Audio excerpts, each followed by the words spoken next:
Hola, muy buenas tardes, ¿cómo están?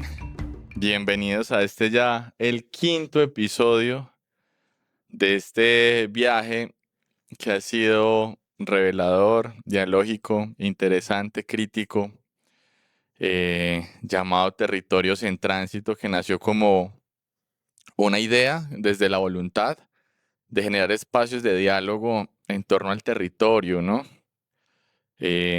Con ánimos de escuchar diferentes voces, diferentes actores, diferentes sentidos comunes y a partir de ahí, pues que ustedes que son quienes ven esto a través de los diferentes medios de difusión, pues puedan hacer sus propias reflexiones sobre las diferentes categorías que aquí hemos trabajado, ¿no? La identidad, la cultura, el territorio, el cuerpo, eh, cómo habitamos, cómo podemos transformar las situaciones de vulnerabilidad que tenemos en el contexto, etcétera.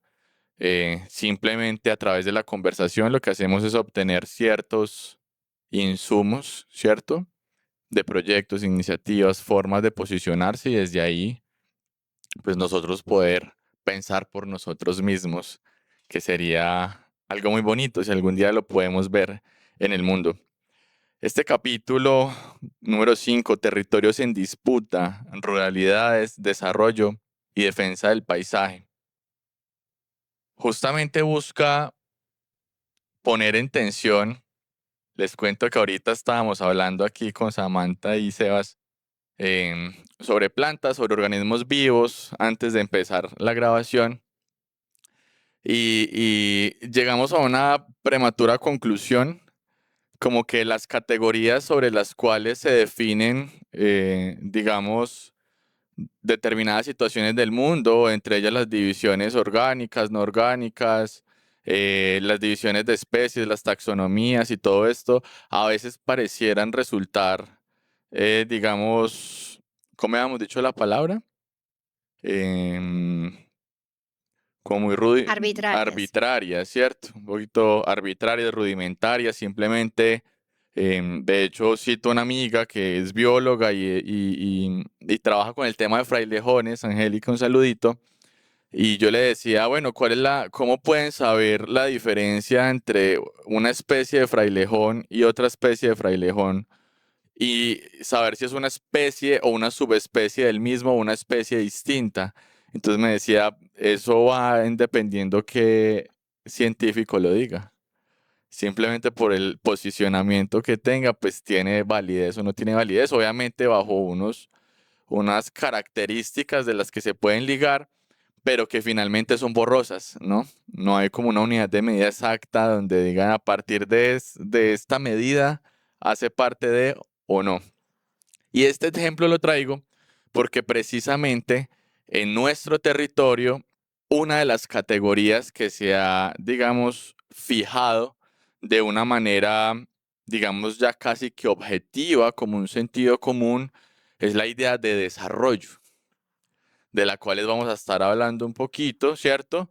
Y que definitivamente, aunque se disfraza esa idea de desarrollo como una construcción colectiva, común y pública, realmente termina siendo una construcción arbitraria, una categoría a la cual nosotros nos adherimos y que generalmente no nos cuestionamos quiénes las están instaurando, por qué las están instaurando, qué intenciones hay detrás de la forma de desarrollo que pensamos desde los territorios y desde ahí se va tejiendo una narrativa muy interesante.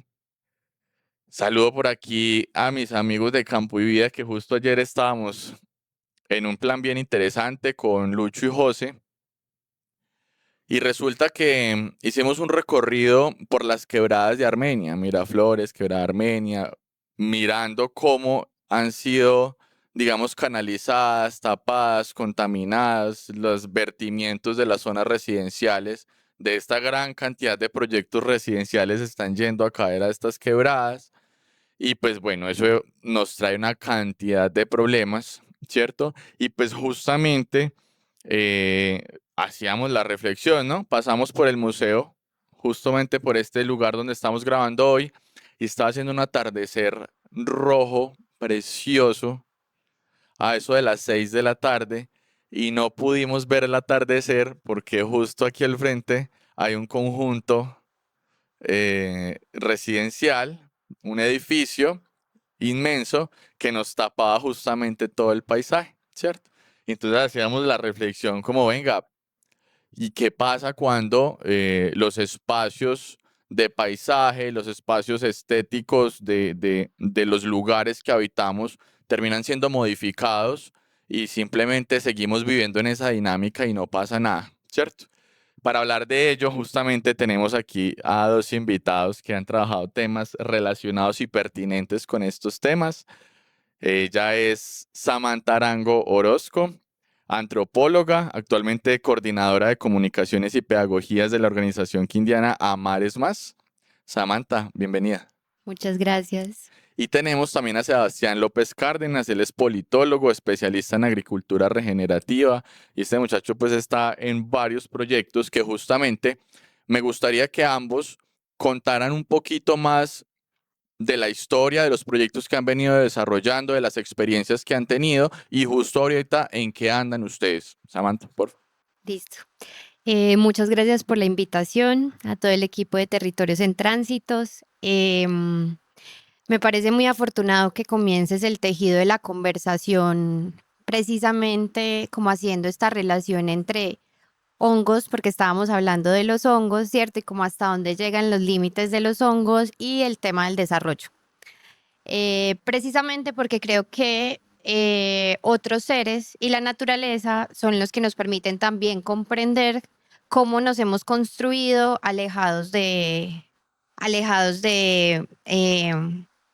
pues del relacionarnos con ellos, ¿cierto? Y creo que eso también pone en cuestión esta idea de desarrollo. Perdón, solo tenía esa idea ahí para decir que llevo aproximadamente 10 años trabajando desde la investigación, desde los activismos, desde el acompañamiento a comunidades indígenas, campesinas, organizaciones de mujeres, precisamente en temas de resistencia, de disputas territoriales, comunidades que se resisten a proyectos de minería a gran escala, que se resisten a proyectos económicos que ponen en amenaza las diferentes formas de vida en su territorio. Y pues esto lo hacemos también no solo como desde esa resistencia, sino desde las mismas propuestas y alternativas que estas comunidades llevan históricamente proponiendo como una forma de vida mucho más cuidadora, mucho más amorosa y que se piensa otras formas más allá de la explotación en sus territorios. Esto lo he hecho por muchos años con la organización Amares Más, que es una ONG quindiana. Nosotros tenemos pues una aproximación interdisciplinar al trabajo que hacemos desde el derecho, desde la comunicación, la pedagogía, desde la biología también hacemos como investigaciones que puedan, digamos, apoyar y soportar la argumentación de las comunidades de por qué se resisten a esos proyectos en sus territorios. Y actualmente, como el proyecto que más me llena el corazón, que más, de hecho ahorita Jonas me preguntaba que qué me hacía feliz y pienso en este proyecto que se llama Farmacia Viva, que es una escuela de educación popular que busca construir a partir del pensamiento crítico espacios de cuidado comunitario. Y este pensamiento crítico también hecho en relación con las plantas y con otros seres que habitan estos territorios. Es una escuela que trabaja con niñas, con niños de Génova y con adultas y adultos mayores de la ciudad de Armenia. Entonces, bueno, voy a dejar por ahí. Listo, Samantha, muchas gracias. Sebas, Bueno, buenas tardes. Un buenas gusto estar acá tardes. con ustedes. Me emociona mucho escuchar lo que decía Sami porque pues, a Sami la conozco de hace ya bastante tiempo y pensando en la pregunta que nos haces, es muy lindo que dos personas que en algún momento de nuestras vidas fuimos muy unidas, hayamos transitado unos caminos paralelos y que hayamos llegado, digamos que paralelos pero similares y que hayamos llegado hasta hoy, hasta este encuentro, a compartir un poco de eso. Yo, así como Sami, más o menos hace 10 11 años, empecé también un camino, primero de autodescubrimiento, En ese momento yo acababa de terminar mi carrera, pero pues no sabía muy bien qué quería hacer. Lo que sí quería hacer es aportarle a ese modelo de desarrollo que ya estaba establecido, pero que no era un modelo de desarrollo que nos fuera a permitir establecernos satisfactoriamente por mucho tiempo. Entonces, ahí yo decidí formarme básicamente en el principal problema que veía en ese momento, que era los usos del suelo, ¿cierto? Ahí transité por varias experiencias y hace más o menos 4 o 5 años volví a Armenia porque ese era el territorio que quería transformar por ser mi territorio, y tengo la oportunidad de trabajar ya desde hace varios años con comunidades rurales también, desde la transferencia del conocimiento, la creación de capacidades y el acceso también a nuevos mercados especializados que valoren precisamente esas nuevas formas de producir, o no nuevas, pero nuevas en su valoración, lo podemos decir, y también al mismo tiempo trabajo en temas de desarrollo urbano que le quieren dar una nueva voz a los jóvenes en la participación la transformación de su ciudad. Entonces, en eso estoy en este momento, para no extenderme mucho como en ese contexto. En este momento transito como entre el desarrollo rural regenerativo y el desarrollo urbano con una mirada desde la juventud. Ambos tienen ya una experiencia, obviamente tanto desde el campo profesional, académico y formativo, pero esta pregunta va, digamos que relacionada más aún, más allá más bien de ese campo profesional hacia el sentir. Sabemos que el departamento del Quindío, no, primero sabemos que como territorio, ya lo hablamos en el primer capítulo, podemos entender varias instancias de lo que es un territorio, desde la madre, el cuerpo propio, los espacios comunes, el barrio, la ciudad, el departamento, etcétera. Pero vamos a hablar del departamento del Quindío, y si es el caso particular de la ciudad de Armenia donde estamos habitando en este momento, ¿cómo describirían desde el sentir sumado con esa experiencia profesional y formación que han tenido este territorio? ¿Cómo lo describirían en su realidad actual y cuáles serían esos espacios que deberían estar puestos en disputa que actualmente no lo están? Bueno, yo sí quisiera comenzar diciendo que yo no quisiera estar en ningún otro lugar del mundo en este momento. O sea, Ujú. para mí el Quindío es la joya de la corona, y es un lugar muy especial porque no solamente porque yo haya crecido acá, porque yo he tenido la oportunidad de vivir en Bogotá, fuera del país, en diferentes contextos, y todo el mundo en general es un lugar muy hermoso. Pues yo trato de abordar la vida así, pero el Quindío es un lugar, un territorio muy especial. O sea, el Quindío es un lugar pequeño que todavía conserva esos valores como de familia, de comunidad, donde uno puede ir a un municipio y encontrarse todavía con los mismos viejitos de toda la vida, con la gente tradicional que uno se puede sentar y hacer unas amistades pronto. Entonces, ese territorio es muy valioso. O sea, esa condición que tiene el Quindío para crecer y para desarrollarse como persona es muy valiosa, y me gustaría resaltarlo.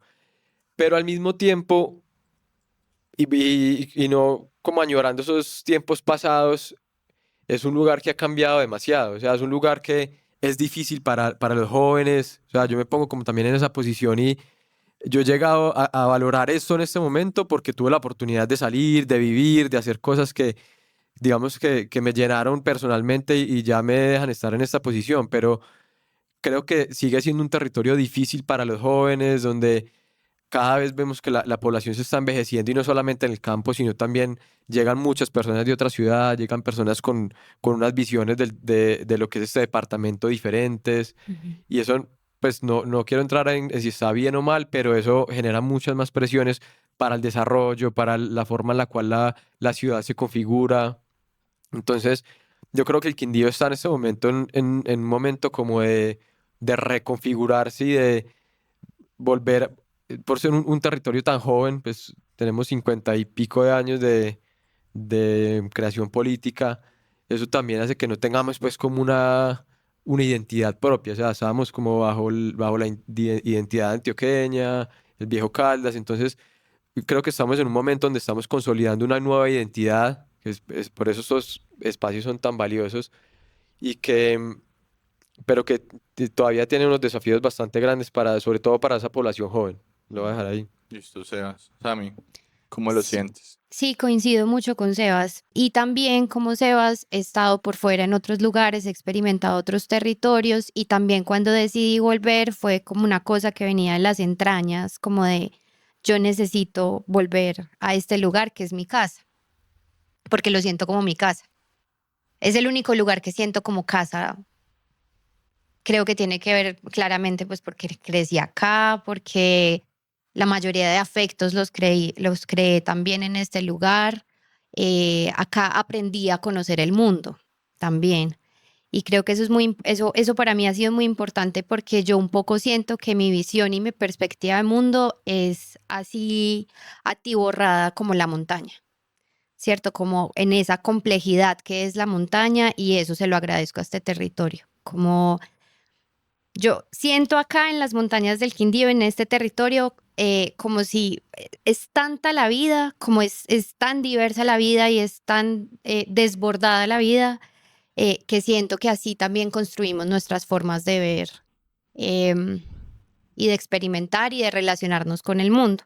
Sin embargo, también siento, yo lo describiría como un dolor, como una herida, pues muchas cosas de las que pasan acá que ya en diferentes podcasts ustedes lo han venido hablando,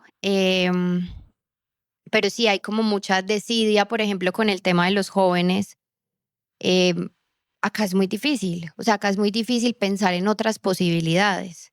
Si bien hay un montón de iniciativas y de proyectos bellísimos que contemplan como estas otras formas de habitar el territorio, que buscan de una manera muy poderosa y como desde la resistencia también hacerle frente como a estas diferentes problemáticas del territorio, sigue siendo un escenario muy complejo y creo que lo pondría como en términos de voracidad, como que vemos todos los días cómo se están tumbando bosques todo el tiempo, cómo los proyectos económicos que se desarrollan en el territorio y a los que se les hace, digamos, insistencia desde la institucionalidad y desde diferentes sectores económicos, pues está devorándose el territorio. Y no solo en términos de devastación biológica, de deforestación, sino también eso qué implicaciones tiene sobre el despojo de las comunidades que habitan estas montañas, ¿cierto? Las comunidades campesinas, pero también los jóvenes que a la final terminan en la ciudad porque ya no ven un futuro también en el campo quindiano y porque están buscando otras posibilidades, pero la ciudad también es un lugar súper rudo para los jóvenes.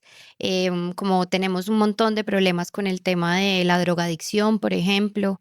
Em, sí, como que las posibilidades que los jóvenes tienen en este territorio casi siempre se reducen a un tema, diría yo, como del narcotráfico también, ¿cierto? De las bandas, porque sí, pues es un poco incómodo hablar de eso, pero hay que hablarlo también y es como estamos en un territorio muy dominado por el narcotráfico también y creo que eso tiene unas implicaciones muy fuertes en la vida y en las posibilidades de futuro pues, de este territorio.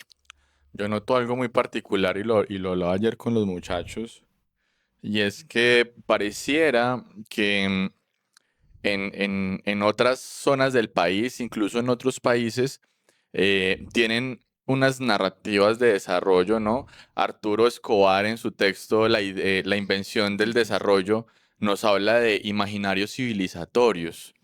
Y esto es más o menos como el sentido común desde la noción de Gramsci, como la forma en cómo comprendemos, vemos y sentimos nuestro contexto, Ujú. ¿cierto? Está muy relacionado con esos imaginarios civilizatorios y pareciera que en otras partes tienen esos imaginarios civilizatorios en un sentido cosmopolita, si lo podemos llamar así, como queriendo buscar parecerse a las grandes ciudades del mundo, ¿sí? Pero que aún así mantienen cierta relevancia y cierto arraigo hacia sus propias memorias, ¿sí? Ujú. Curiosamente, en Armenia parece que eso no existiera, Mm. como que tenemos ese imaginario civilizatorio tan poco reflexionado que queremos a toda costa ser una gran ciudad ante el desconocimiento de nuestra propia historia, ¿no? Y entonces aquí Arturo Escobar pues nos dice, venga, pero es que esa idea de desarrollo que tenemos, tengan en cuenta o reflexionenla sobre quién la está instaurando, cuál es la idea en sí misma de desarrollo que manejamos como territorio, como departamento, como ciudad, qué instituciones la legitiman y a través de qué discurso se nos está transfiriendo, ¿cierto? Porque si no ponemos eso sobre la mesa de la reflexión, pues simplemente vamos a estar absorbiendo y replicando cosas sin saber por qué lo hacemos. En este orden de ideas, pues digamos que hablando de ese imaginario civilizatorio, pues es importantísimo mencionar incluso el escudo de nosotros, Mm. que es un hacha, pues que acabo de cortar un árbol, ¿cierto? El hacha en el tronco y es como, venga, es que la fuerza que tenemos como territorio es que podemos derribar lo que esté enfrente de nosotros para hacernos paso, para hacer civilización. Ujú. Y esa idea de civilización, precisamente en un sentido de que hacemos una voracidad de lo natural, ¿sí? Porque necesitamos es ocupar con personas. Ujú. Pareciera que eso quisiera transmitir. Y pues esto lo vemos reflejado, digamos, claramente en los tiempos actuales, donde en el recorrido que hicimos veíamos en cada cuadra están construyendo un nuevo edificio de proyectos residenciales. Y pues eso está generando, Sebas, bien una serie digamos, de afectaciones en el suelo. Parecieran algunas zonas que se están generando unos hundimientos, con el tema de las quebradas, digamos, las aguas que van depositadas en las quebradas también, y pues esto termina desembocando al río, ¿cierto? Abajo. Y también, Samantha, en la forma en cómo, digamos, la búsqueda desesperada de ser unos cosmopolitas nos hace separarnos de una noción de memoria. Y pues Ujú. tú lo decías, y de hecho lo dice Rodolfo Kusch en su reflexión, en su texto de reflexiones sobre la cultura, eh, nacemos en un suelo y por ese suelo nos comportamos. O sea, Ujú. el suelo en el que nacemos tiene una implicación directa en la forma en cómo pensamos. Tú ya lo Ujú. decías, mi forma de ver el mundo es así atiborrada como la montaña, porque tenemos una forma de comprender, una forma montañera de comprender el mundo, Ujú. ¿cierto? Pero en ese orden de ideas, cuando se están generando estos nuevos imaginarios civilizatorios, entonces yo quisiera llevarles dos preguntas a cada uno. Por un lado, ¿cuáles son las implicaciones de estos modelos de desarrollo que estamos teniendo para con el suelo y a nivel general en los ecosistemas que tienen relación directa con el suelo, quebradas, humedales, etcétera? ¿Cuáles son las implicaciones y, digamos, las posibles consecuencias que se pueden generar si seguimos persiguiendo sus ideales de desarrollo sin reflexionarlo y sin tenerlos dentro de la planificación de las políticas públicas, planes de ordenamiento territorial y etcétera? Y después de eso, Sebas, Samantha, ¿cómo se modifican los imaginarios sociales a partir de estas nuevas ideas civilizatorias y eso cómo cambia nuestra forma de habitar el territorio? Ujú. Bueno, en primer lugar, pues más allá de todas las consecuencias lógicas que tiene el establecimiento de una ciudad en un lugar, yo creo que lo más complejo y que puedo hablar pues como desde la experiencia que he tenido en estos proyectos de desarrollo en los que he venido trabajando es que hay una clara desconexión de el ciudadano con su entorno y la ciudad, el desarrollo urbano de la ciudad lo que hace es exacerbarlo y no necesariamente porque sea como una premisa del desarrollo, porque nosotros podríamos estar planteando nuevas formas de desarrollarnos que estén acordes a nuestro entorno. ¿Me explico? Cuando nosotros elegimos un terreno para establecer una edificación, pues lo más lógico sería lo que tú decías, veamos que no haya un nacimiento, donde si hay unos servicios de acueducto y alcantarillado ya adecuados para esto, dónde vamos a desechar es una palabra muy fea, pero a disponer de las aguas residuales, y esto no es así. O sea, la realidad de Armenia es que esto no es así, pero em, la oportunidad que nosotros tendríamos es de generar un desarrollo que esté acorde a la naturaleza. Y es lo que lo mencionaba es porque, por ejemplo, Armenia tiene 140 espacios públicos, más o menos. O sea, una ciudad pequeña, pero tiene 140 espacios públicos, es un número relativamente alto. Pero cuando nosotros estudiamos estos espacios públicos, lo que vemos es que no hay una conexión como del entorno natural con el espacio público. O sea, todas estas quebradas urbanas que son súper importantes de reconocer y de respetar a partir de ese reconocimiento, están aisladas por no aisladas, pero digamos que el Guadalete de cierto modo la protege, pero o están aisladas por un enrejado o son inaccesibles, y esto lo que hace es que para nosotros sean imperceptibles. Entonces, cuando uno va a un espacio, a cualquier parque armenio, no al Parque Laureles, hay una reja y hay un guadual y uno no sabe qué hay allá abajo. Ahí hay una quebradita, hay un nacimiento. Entonces, a lo que hoy es que el modelo de desarrollo, como lo estamos planteando en este momento, cada vez nos está alejando más de ese entorno que igual está ahí, que igual estamos afectando de una manera no adecuada, porque pues igual siempre tendríamos una afectación.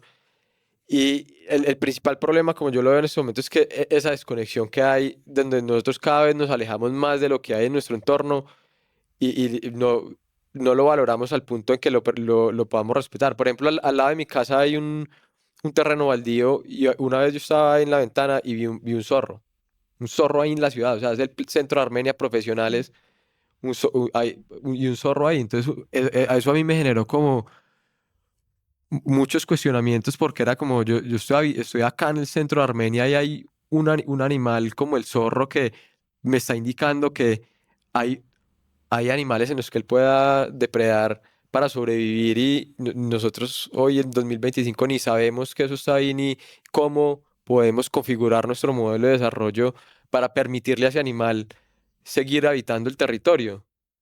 Igual creo que ni siquiera se está teniendo en cuenta. O sea, Exacto. el hecho de que, claro, este es un animal, digamos, mucho más escaso, pero vemos los guatines, ¿cierto? Los armadillos, las diferentes tipos de serpiente, pues que salen de estas quebradas, 54 quebradas que tenemos, que ahorita son cañadas, la mayoría. Pues porque precisamente las condiciones de su biohábitat no son las ideales y están ya arriesgando su propia vida a salir a conseguir alimentos en las partes que están urbanizadas, ¿cierto? Que, o sea, se supone que tenemos unos planes de ordenamiento y unas leyes y unas sentencias en el país que protegen estas, digamos, estas zonas. ¿Qué es lo que pasa? Que parece que eso no estuviera teniendo ningunos resultados de contención. Vemos que han frenado algunos procesos inmobiliarios, ¿cierto? Algunos, pero ¿qué pasa con todos los otros que sí se terminan, se instauran y quedan ahí? O sea, a nivel legal, jurídico, administrativo, ¿qué se puede hacer si uno ve que están, digamos, generando un proyecto que va a dañar directamente un nacimiento, un humedal, una quebrada? Es un tema bien complejo porque pues nuestro plan de ordenamiento territorial, que es nuestra ruta de desarrollo de la ciudad, ya está desactualizado. Y nosotros no podemos justificar en que vamos a seguir navegando con una carta desactualizada porque no hay plata para hacer un nuevo plan de ordenamiento territorial. Eso es insólito. O sea, eso es como, no cabe pues como en el imaginario de... Y pasa también con los con los EOTs. Exacto, si está el desactualizado el de Armenia, pues de ahí para Ajá. atrás los de los municipios peor. Entonces, herramientas jurídicas como tal para combatir eso, hay pues todas unas leyes sancionatorias. Justamente hace como 15 días estábamos con Julia Miranda, que es una de las congresistas como que más ha abogado por estos temas era directora de parques nacionales y ha trabajado en temas de sancionamiento ambiental, y hay muchas modalidades ahora de nuevas leyes para el ruido. O sea, muchas leyes que están como tratando de alcanzar como esos modelos de desarrollo, pero nuestro sistema judicial también no da, digamos que es muy lento, muy ineficiente. Entonces, cuando tú ya tienes una edificación de 20 pisos ahí montada, el daño ya está hecho. O sea, ya nosotros, digamos que no damos, del ritmo como de las denuncias, mm, casi que no es suficiente, no al mismo, a la misma velocidad del desarrollo, que es algo Sí. estructuralmente muy difícil de resolver. Claro, y que incluso si frenan la construcción, pues es lo que dices, el daño ya Eso está ya hecho, está hecho. ya rompieron, ya hicieron el hueco, ya dañaron incluso el Sí. ecosistema. Y pues finalmente, ¿qué podríamos hacer como ciudadanía para tratar de volver a intervenir estos espacios y darles una nueva vida a los espacios que ya han sido dañados? Yo creo que la innovación es lo único que nos va a sacar de este meollo. O sea, nosotros, si vamos a poner un edificio en un lugar em, sensible hídricamente y de suelos, pues por lo menos pensemos en que esa edificación puede tener concretos permeables, que infiltren la lluvia que les está cayendo, que recolecten aguas lluvia y no estén tomando agua de los acuíferos, del río. Entonces, o sea, nosotros sí podemos hacer muchas cosas y son modelos de desarrollo que pueden compaginar con las realidades naturales. Entonces, Ujú. podemos poner paneles solares, podemos hacer una cantidad de técnicas ya probadas, podemos construir con mucha más luz para tener menos gasto energético. O sea, esto se puede llevar a un nivel de política. O sea, nosotros podríamos como ciudadanos demandar o por lo menos participar en esos espacios de toma de decisiones. Hay consejos de desarrollo rural, hay consejos de desarrollo territorial.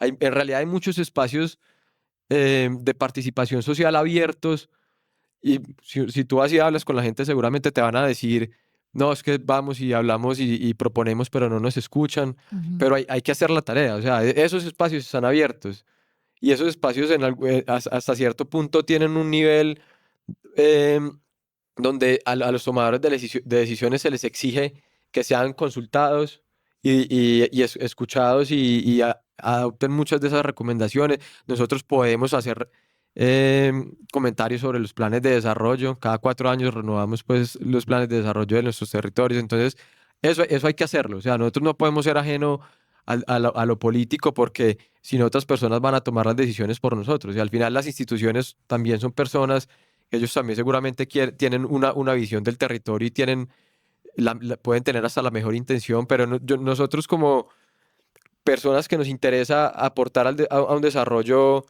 más consciente, sí tenemos la labor y el deber de acercarnos a estos espacios y por lo menos tener un rol consultivo en el cual podamos traer nuevas visiones y propender porque esto se escuche y se adopte. Ahí hablas algo muy interesante, es que no nos podemos alejar de lo político. Pareciera que nosotros como ciudadanos pensáramos lo político, obviamente a un nivel generalizado, como las instancias de elección popular, Ujú. ¿cierto? Como lo que llamamos ya posteriormente campañas y etcétera, y terminamos generando como unos sesgos a partir de eso que hacemos como una categoría muy abstracta de lo que es lo político y terminamos ignorando que lo político es la construcción de lo cotidiano que generamos a Ujú. través de lo común, ¿cierto? De nuestra propia participación en el mundo, Samantha. Ujú. Eso político que menciona Sebas, cómo nosotros podemos incentivar a través de pedagogías del cuidado, a través de otras formas de participación política, no directamente relacionada con la politiquería, sino la política como el acto de construir el contexto en el que Ujú. nosotros vivimos, cómo nosotros podemos generar desde allí, primero, el reconocimiento de los efectos que están teniendo estas ideas de desarrollo en nosotros y dos, buscar nuevas alternativas de desarrollo. Sí, pues ahí pensaba un montón que Sebas lo decía de una manera muy bella y es, por ejemplo, esta experiencia que tuvo con el zorro ahí al lado de su casa y que creo que eso pues lo conecté de una como con algo que vengo sintiendo y pues no solo yo, sino que lo viene diciendo la Comisión de la Verdad, un montón de organizaciones. em, y es el tema de la memoria y la construcción de memoria en este territorio, que creo que está muy relacionado también con pues lo que vivimos con el terremoto, cómo se empieza a dar el desarrollo, el modelo de desarrollo que se empieza también o que toma fuerza, digamos, con la reconstrucción de la ciudad, que no es solo la ciudad, sino que eso tiene implicaciones en todo el departamento, porque no sé, la concesión de agua para Salento del río Quindío no se la, del río, al río Quindío no se la dan porque Armenia se va a quedar sin agua por el desarrollo tan vasto y tan desproporcionado que está teniendo respecto al resto de municipios. Entonces, pensaba en, pues conectaba la idea del zorro como el no recordar que ese zorro vive ahí, ¿cierto? El no recordar, porque creo que hay también una política del olvido en este lugar, ¿sí? En este territorio se ha construido a partir de la política del olvido, de negar como las cosas, de no reflexionar sobre las experiencias que ya hemos tenido para pensarnos un porvenir diferente, ¿cierto? Entonces ahí lo conectaba. Hoy estaba escuchando hablar a Laura Quintana, que es una filósofa colombiana, que habla precisamente de la política de los cuerpos y que habla de la importancia. Yo estoy de acuerdo con Sebas en que hay que retomarnos estos espacios de participación política, pero también creo que hay un cansancio de que esos espacios no sirvan y que esos espacios se vuelvan como una excusa de las administraciones como del momento para decir es que no, hubo proceso de participación, ¿cierto? Y realmente pues no hay, yo participé de diferentes reuniones para la construcción del nuevo EOT en diferentes municipios de la cordillera. Ahí te hago un paréntesis. Sí. ¿Puedes explicarles, porfa, EOT Sí. y en qué, pues, qué utilidad tiene Listo, para ellos? es el esquema de ordenamiento Ujú. territorial que dependiendo del tamaño de los municipios se hace EOT o se hace POT. Armenia tiene POT, los municipios más pequeños tienen EOT, que es el esquema de ordenamiento territorial y como decía Sebas, es la carta de navegación, digamos, de cómo se va a dar el desarrollo en un territorio y que son espacios que podrían ser muy nutritivos, o sea, donde realmente se hiciera como un ejercicio juicioso de cómo diseñar entre la ciudadanía la carta de navegación de lo que va a ser el desarrollo de su territorio, serían ejercicios maravillosos. Pero entonces con lo que nos encontramos es nuevamente con un tema de corrupción, porque van y le entregan el contrato a personas que no tienen ni idea de cómo desarrollar estos procesos de participación y que generan pues una frustración gigante en la gente que está haciendo como el esfuerzo de estar en estos espacios. Entonces a la final siguen sacando como excusas para seguir desarrollando y haciendo pues, como han venido haciendo las cosas en el territorio, generando también un aburrimiento en la gente que haga parte de esos espacios. Pero entonces ahorita estaba hablando de Laura Quintana con la política de los cuerpos porque creo que es muy importante también, o sea, creo que es un reto pensarnos como ciudadanía cómo revivir estos espacios, pues porque el Estado existe, tenemos que relacionarnos, ¿cierto? Lo público es importante, es muy importante recuperar lo público, hay que pensarnos cómo lo hacemos. Pero también con este tema de la política de los cuerpos de Laura Quintana, ya hoy que la escuchaba, hacía una reflexión muy bella, pues que siento como muy necesaria para esto que me preguntas, y es cómo hacer que la política no sea una cosa abstracta, no sea una cosa lejana, porque entonces llegamos a espacios de participación política o llegamos a espacios de construcción política, llámese partido tradicional de política o llámese movimiento ciudadano o cualquier espacio de política y es como que estamos hablando siempre con unos conceptos súper grandes, que el liberalismo, el neoliberalismo, un montón de palabras que si bien son útiles y necesarias para reflexionar y comprender los sistemas bajo los que vivimos, también es necesario volver a la experiencia del cuerpo en la cotidianidad, la experiencia de cómo se construyen los cuerpos materialmente y cómo se afectan, ¿cierto? ¿Con esto a qué me refiero? Por ejemplo, en la Escuela de Farmacia Viva, que tenemos una experiencia que este año cumplimos 6 años con señoras adultas de Armenia, con niños y niñas de Génova. Lo que hemos comprendido es que más allá de una intención de enseñarles a ellos cómo ser, cómo nos construimos como comunidad. Y ese solo hecho de construirnos como comunidad ya nos está poniendo un montón de preguntas sobre el cuidado, sobre qué territorios queremos habitar, cómo los queremos habitar, qué es lo que nos está doliendo de esos territorios, ¿cierto? Se vuelven preguntas como que están más ubicadas en la experiencia del cuerpo, que creo que es un poco lo que ha fallado también la política o los lugares convencionales que entendemos como política, ¿cierto? Em, Porque están completamente alejados de la experiencia que nuestros cuerpos viven en el cotidiano. Em, no sé, irse a un consejo, a escuchar a estas personas hablando tantas horas en unos términos como súper ajenos a nuestra realidad, también es demasiado desesperanzante. Y yo creo que hay que reencantar el mundo también. Y hay que empezarlo a hacer también por la política. Digamos que nos escuchan y dicen, venga, estos muchachos tienen razón, quiero reflexionar y pensar qué es lo que es digno de poner en disputa dentro de mi realidad, ¿no?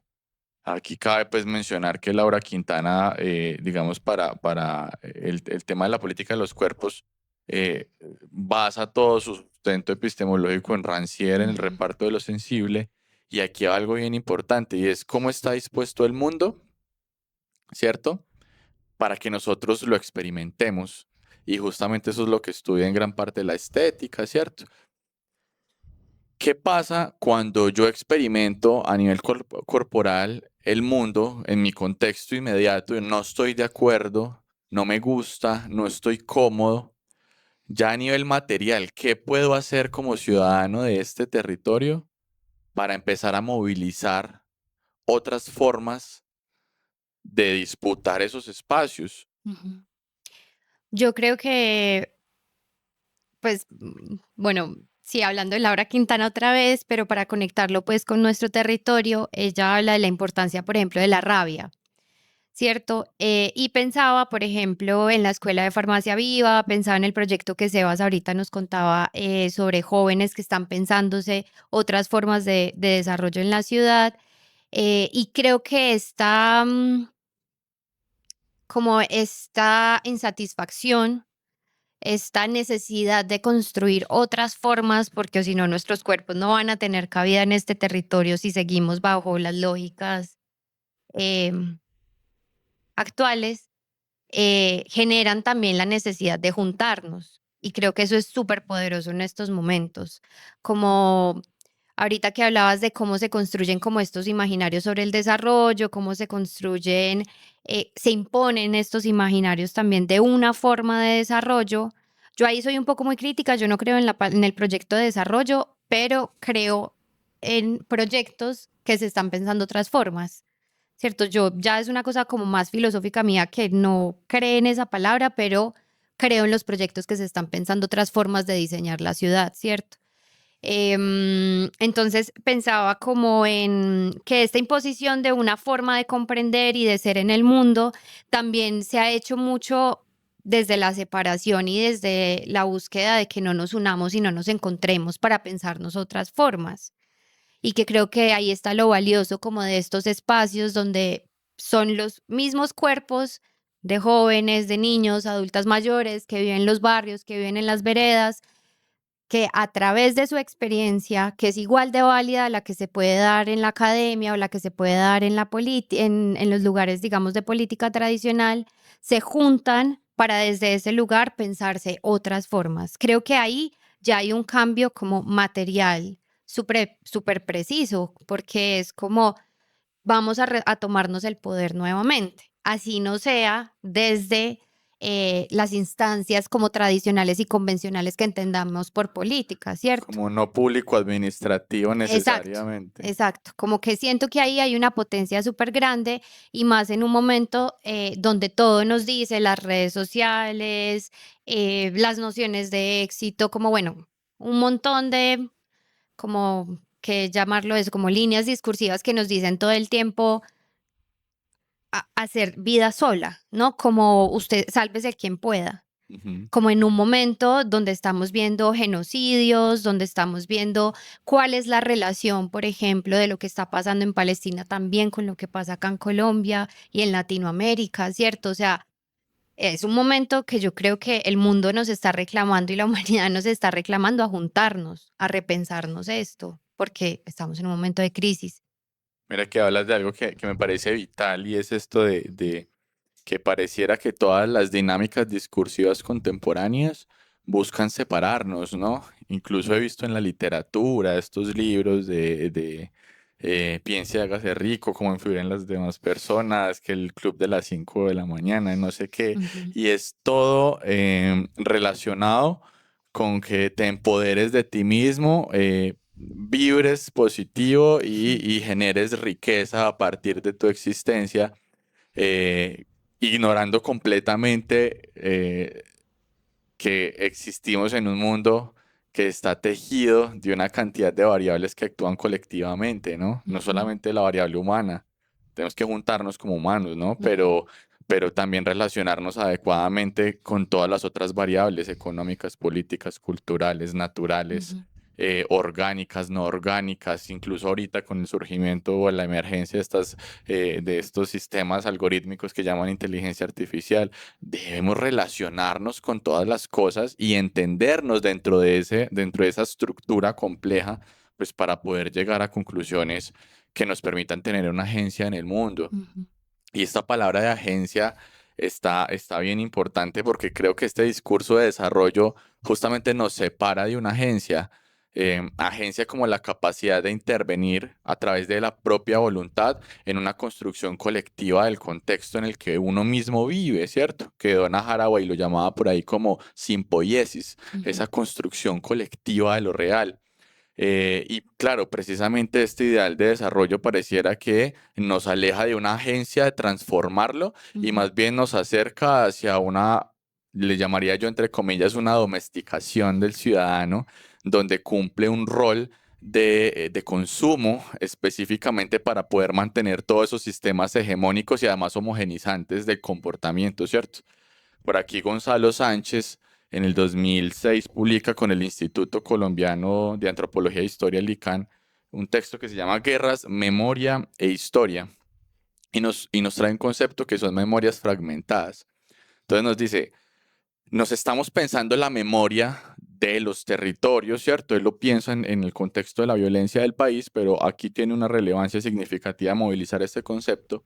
Y es que el concepto de memorias fragmentadas dice, nos estamos pensando en la memoria de los territorios desde los recuerdos de las personas. ujú, Y resulta que eso simplemente son recuerdos, pedazos de sucesos que han sucedido precisamente, pero que no tienen ninguna cohesión y una implicación directa en la forma en cómo construimos la realidad actual.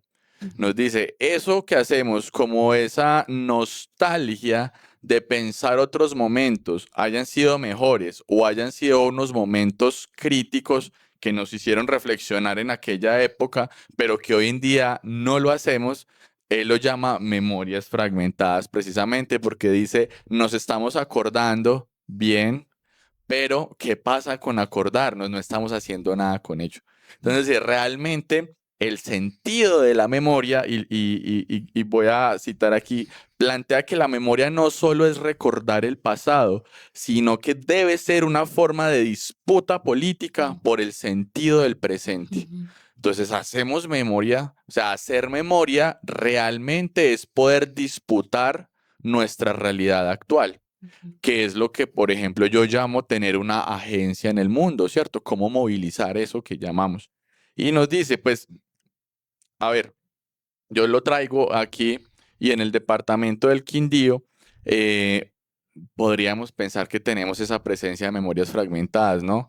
Entre la nostalgia de lo que fuimos en la bonanza cafetera, ¿cierto? La avenida de nuevas economías como el turismo, los proyectos de vivienda, etcétera. Hay una transformación y un tránsito importante ahí entre las nuevas formas de producción, pero también pensar que solamente tuvimos el café también es otra forma de memoria fragmentada, porque antes, digamos, teníamos otras formas de habitar diferentes, ¿cierto? Incluso pues antes del café tuvimos todo el problema político del tabaco y etcétera, Ujú. ¿cierto?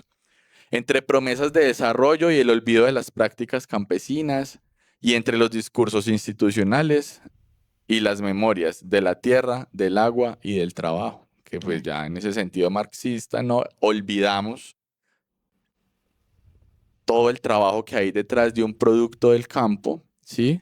Y valoramos es aquello que esas narrativas civilizatorias nos dicen que valoremos a nivel económico y paguemos bien por ellos, pero ignoramos lo que podríamos pagar bien, que tiene trabajo de manos campesinos, rurales, pero que, claro, como los medios no nos dicen que son necesarias o valiosas, Ujú. pues incluso pedimos rebaja para comprar una bolsa de papa, una bolsa de tomate. Entonces creo que hay unas formas que resultan dañinas de hacer memoria, ¿cierto? Como Ujú. solamente apelar a la nostalgia del pasado, pero creo y hago el llamado justamente a la necesidad de poner en una tensión política la construcción del presente.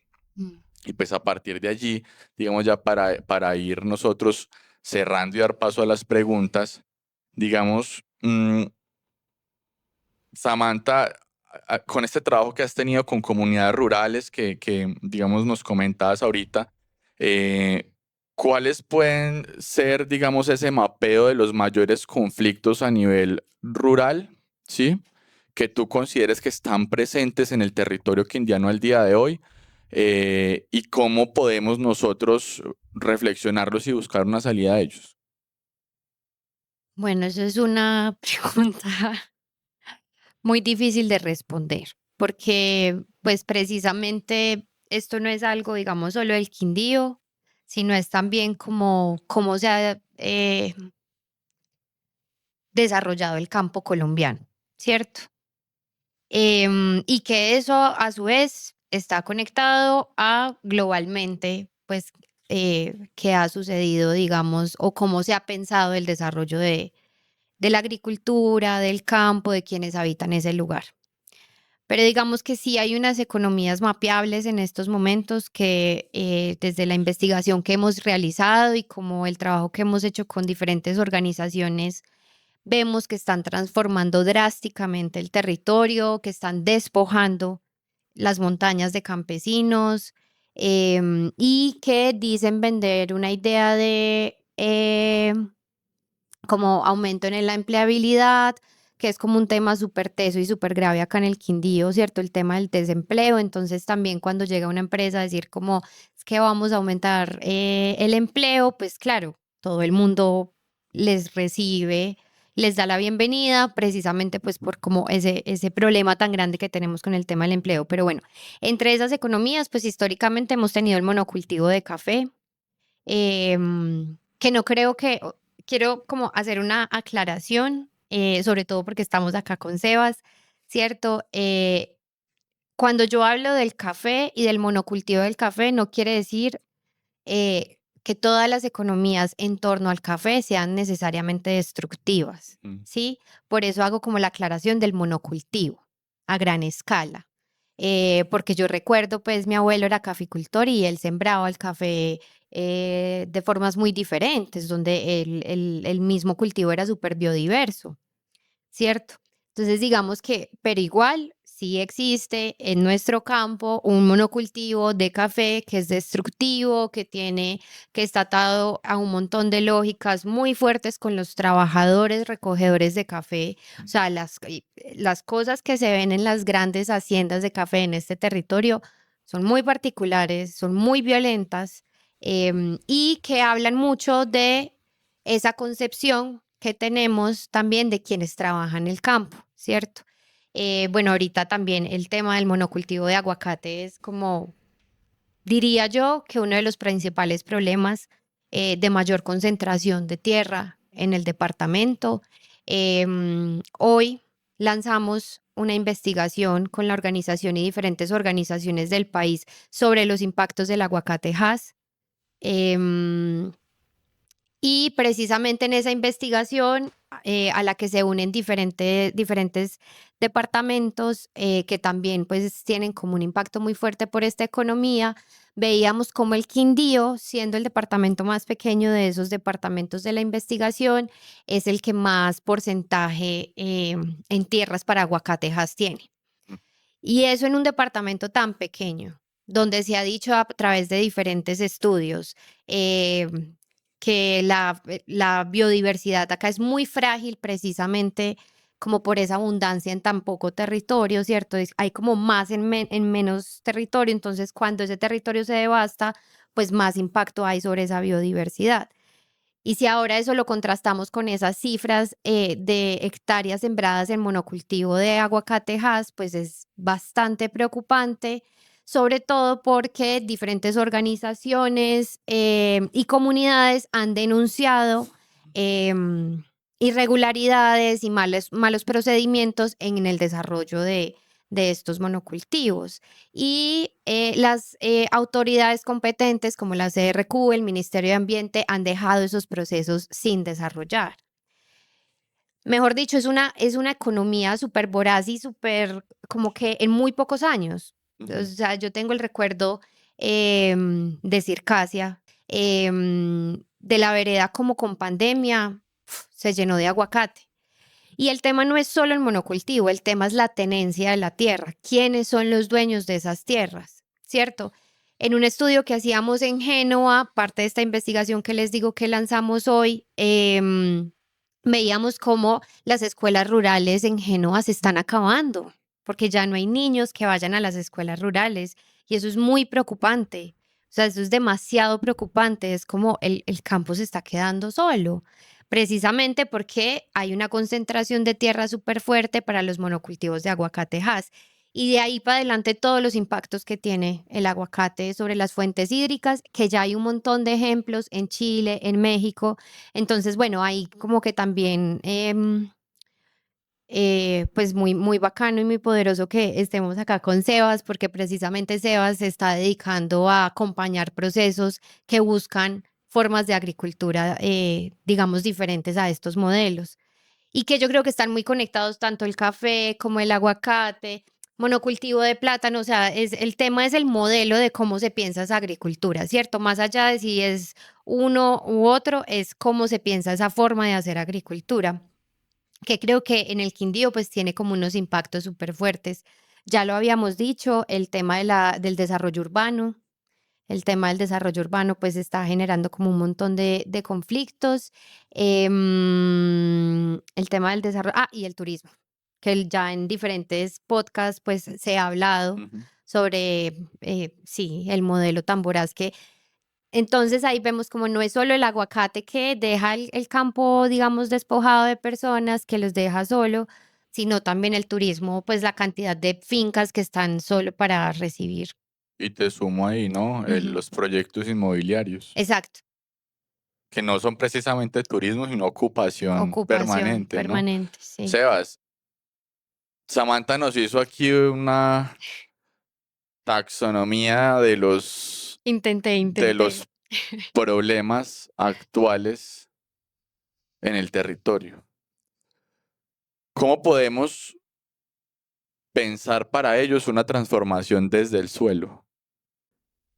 Bueno, ahí cuando Sammy estaba hablando y cuando tú también estabas planteando la pregunta, pensaba en muchísimas cosas que quisiera brevemente no dejar pasar. Y es que, hablando un poquito de la memoria fragmentada, nosotros hemos sufrido hoy una crisis de liderazgo, Mm. tanto político principalmente, y hemos decidido suprimir memorias por, por lo que han sido. O sea, malos liderazgos políticos, una corrupción desmedida que hacen que nosotros no podamos tener como una referencia de lo que es hacer o construir una memoria alineada como a un buen desarrollo del territorio. No quería dejar pasar eso porque es algo bien característico de este departamento. Mm. Y Sammy lo abordó, empezó hablando por ahí, o sea, es una realidad global que nos llega acá al departamento y Yo como lo veo, el principal reto es que en este momento el costo de la tierra es inaccesible para el ciudadano común. O sea, y eso genera pues que la mayoría de esas empresas sean de fuera del país y sean unas empresas gigantes que cuando nosotros tratamos de generar una respuesta a esto y de asociarnos para tratar de mitigarlo, pues digamos que son poderes como muy em, dispares. Entonces, nosotros qué podemos hacer y qué es lo que estamos haciendo en este momento? Yo creo que, y hablándolo pues desde el suelo, eso a nivel productivo y económico es insostenible. O sea, la rentabilidad de eso es cuestionable. Lo que pasa es que esas empresas, pues esas economías de escala, les permiten a ellos muchas posibilidades económicas porque pues tienen unos costos de producción muy altos, pueden comprar estas tierras exageradamente caras, pero tienen un acceso directo a un mercado que lo paga y que en este momento no está pensando en cómo se está produciendo ese aguacate. O sea, si hay una fracción muy pequeña que se pregunta eso y es lo que está fomentando la transformación, pero pues el público en general está pensando en cómo sobrevivir y en que si tengo unos aguacates de 5 euros y unos de 2 euros, un poquito más apachurraditos y feos, pues me voy a comprar los de 2 euros porque me van a sobrar 3 euros para comprarme una caja de leche. Entonces, pues eso es algo global que es difícil, digamos que abordar como desde una sola parte, pero para hablar pues como de cosas buenas y trayéndolo al tema de que esas iniciativas no son rentables y en algún momento se van a reventar los costos de producción agrícolas y eso no es para el aguacate, sino para absolutamente todo. En este momento son exageradamente caros. O sea, producir agricultura convencional, agricultura química, es muy costoso. O sea, no, ni siquiera los costos ocultos, que es algo de lo que se venía hablando hace varios años. Yo tuve la oportunidad de pertenecer a una coalición global que se llama eh, la Coalición para la Alimentación y Uso del Suelo, y ellos hacían un análisis muy interesante que a la naturaleza le costaba, digamos, el valor de mercado de la agricultura eran 10 billones de dólares anuales, y a la naturaleza le costaba 12 billones esa producción. O sea, nosotros anualmente teníamos un déficit de 2 billones de dólares en la producción agrícola. Entonces, eso va a reventar y está reventando. Y creo que lo que también, una de las cosas que exacerba el problema y es que muchas de las personas, de los agricultores tradicionales del Quindío se reventaron y tuvieron que ceder ante estas multinacionales que vienen y ofrecen. Claro. Y uno pues, uno está trabajando en este momento para sostener la finca, otro trabajo para sostener la finca y viene alguien y le pone 3.000 millones de pesos sobre la mesa y uno hace cuentas y pues esto es yo ya tengo 65, 70 años, esto es un sueldo de 15, 20 millones de pesos al mes, pues, o sea, no hay como discusión en eso. Pero, entonces, para ir como aterrizando la idea, esas nuevas formas de producir alimentos que no son nuevas, o sea, pues, como Sammy decía, el abuelo de ella producía con diversidad, tenía, tal vez no estaba tan atado a los insumos químicos, generaba sus propios abonos, había pues diferentes entradas que no solamente dependía de un cultivo, sino que había pues como una resiliencia económica también y que nosotros ahora estamos fortaleciendo, es lo que estamos haciendo, o sea, rescatamos el saber tradicional y le agregamos ciencia y nuevos conocimientos porque pues nosotros también cuando a lo que hablamos antes de comenzar el podcast, es que nosotros en realidad no sabemos cómo funciona la naturaleza, pues nosotros damos por hechos, por sentados unas bases científicas y biológicas, pero pues alrededor de eso hay una incertidumbre gigante. Pero entonces, desde la respuesta y lo que nosotros podemos hacer y la revolución que podemos generar desde el suelo es, a partir de ese conocimiento de cómo funciona el suelo, cuáles son esos organismos, volviendo el suelo tiene todos los reinos allí, y depende mucho de que no solamente esté un organismo, sino que haya una gran diversidad, que esto lo podemos llevar a cómo funciona la sociedad. O sea, nosotros no podemos pensar en que una sociedad se va a transformar porque hay unos señores, unos pensionados con plata que entonces mueven la economía, o hay unos jóvenes muy pilos que quieren transformar. O sea, nosotros necesitamos de todos los sectores de la sociedad articulados y trabajando con un mismo objetivo sobre todo en los números adecuados y con las condiciones adecuadas para que puedan funcionar orgánicamente. Y lo mismo pasa en el suelo. Entonces, estas nuevas formas de agricultura tienen una condición muy particular, y es que cuando uno empieza a trabajar con la naturaleza empieza a trabajar con uno. Ujú. Y eso hace que automáticamente esos costos de producción bajen y la agricultura vuelva a ser rentable, que es el reto que nosotros tenemos hoy en día, y a lo que estamos apuntando es: hagamos que la agricultura sea rentable. Primero, bajando los costos de producción y manteniendo los de producción, pues que es un concepto ahí también muy debatible, y sobre todo buscando esos mercados que lo valoren, también un poco como recogiendo ideas de todas las nuevas oportunidades que nosotros tenemos con las redes sociales, que yo sí siento también que lo que tú decías ahora, cada vez hay como un foco más en el individuo y alejándonos también y aislándonos un poco, pero es precisamente porque las redes nos han dado un poder de llegar muchísimo más allá de donde podríamos llegar sin ellas, a nivel de alcance y de mensaje y de comunicación. Ujú. Y si nosotros desbloqueamos ese potencial, pues tenemos la oportunidad digamos que de quebrar todas esas resistencias o esas disparidades de poderes a las que nos enfrentamos hoy. Entonces, Ujú. por ahora podríamos decir procesos de formación y reflexión sobre cómo hacer de la agricultura un proceso rentable a nivel orgánico, ¿cierto? Y obviamente pues la parte y compromiso de los ciudadanos de consumir productos cultivados en nuestra propia tierra, ¿cierto? Porque pues también si alimentamos pues el consumo de empaquetados de multinacionales, pues va a ser muy difícil que eso sea rentable a nivel local, ¿cierto? Ujú.